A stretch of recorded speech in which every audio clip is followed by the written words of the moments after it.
আজ আমি আপনাদের সামনে এমন একটি খাবারের আইটেম নিয়ে হাজির হয়েছি যে খাবারটি ছোট বড় সকলেই বিকেল বা সকালে নাস্তা হিসেবে খুব পছন্দ করি। এটি হচ্ছে পুরি। তবে আজ আমি আলু বা ডাল পুরি বানাবো না, আজ আমি বানাবো কিমা পুরি।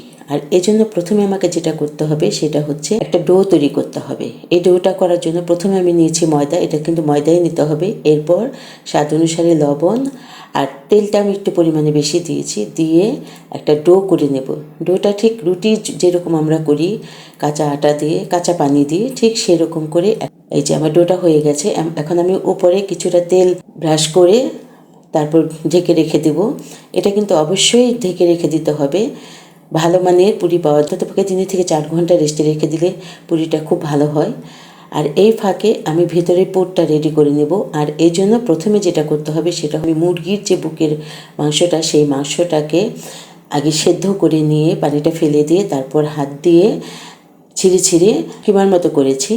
এরপর এতে দিব কিছুটা আলু কুচি, পেঁয়াজ কুচি, কাঁচামরিচ কুচি, আর হচ্ছে যেই কিমাটা আমি করে রেখেছিলাম সেদ্ধ, মুরগির সেদ্ধ কিমা, সেই কিমাটা দিয়ে তেলে ভালো করে ভেজে নিয়েছি। এবার এটা টেস্ট একটু বাড়ানোর জন্য শুকনো খোলায় আমি কিছু শুকনা মরিচ ভেজে নিয়েছিলাম, সেই মরিচ ভাজাটাকে এর সাথে আমি একটু হাত দিয়ে ভেঙে মাখিয়ে নিলাম।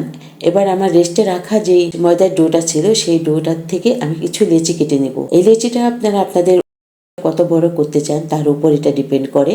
এখানে আমি প্রায় 2 কাপের মতো ময়দা নিয়েছিলাম, সেখান থেকে আমি আমার আন্দাজ মতো আমি এই যে সব লিচিগুলো কেটে রাখবো। এভাবে সমস্ত লিচিগুলো কেটে রেখে উপরে আবার কিছুটা তেল ছিটিয়ে দিয়ে আমি কিছু সময় রেস্টে রেখে দেবো।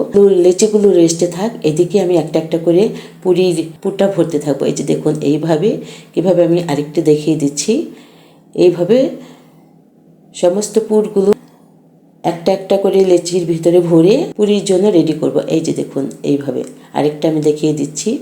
মুখটা কিন্তু ভালো করে সিলগালা করতে হবে, না হলে যদি ওটা ভেতর থেকে বের হয়ে যায় সেক্ষেত্রে আপনার তেলটা নষ্ট হয়ে যাবে এবং ভেতরে তেল ভরে গেলে তা কিন্তু এই পুরিগুলো খেতে ভালো লাগবে না। এইভাবে আপনি সমস্ত লিচিগুলো বানিয়ে নিতে পারেন, অথবা কয়েকটি বানিয়ে তারপর পুরি বানিয়ে ভেজে নিতে পারেন।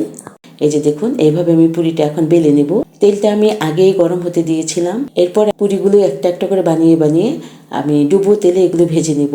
হ্যাঁ বন্ধুরা, এখানে কিন্তু বলা দরকার যে আপনি তেলটা আপনার গরম হবে, কিন্তু এতটাও বেশি গরম করবেন না যাতে করে পুরিটা দেওয়া মাত্র উপরটা পুড়ে যায়, তাহলে কিন্তু পুরিগুলো ভাজা ভালো হবে না।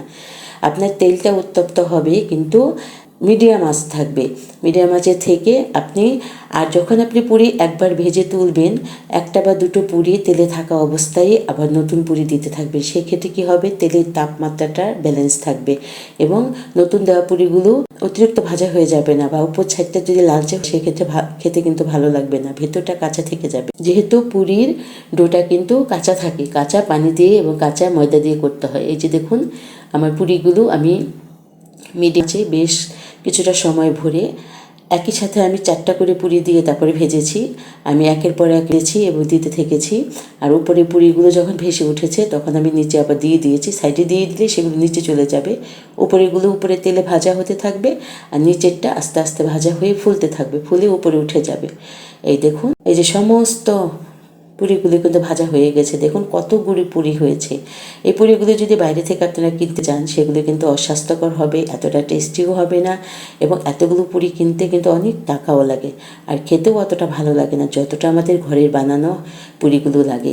এইভাবে বন্ধুরা একবার কিমা পুরি বানিয়ে খেয়ে দেখুন। আমি একটু অন্যভাবে করার চেষ্টা করেছি, মশলা ছাড়াই করার চেষ্টা করেছি। এভাবে একবার করে খেয়ে দেখুন, ভালো লাগবে, খুব ভালো লাগবে। আমার বাসায় সবাই খুব পছন্দ করে এই পুরিটা, যার জন্য আমি করে খেয়েছি, আপনাদের সাথেও শেয়ার করলাম। যদি ভালো লেগে থাকে পাশে থাকবেন, আমার চ্যানেলটি সাবস্ক্রাইব করবেন, বেশি বেশি করে লাইক শেয়ার এবং কমেন্টস করবেন। আজ আর নয়, আল্লাহ হাফেজ।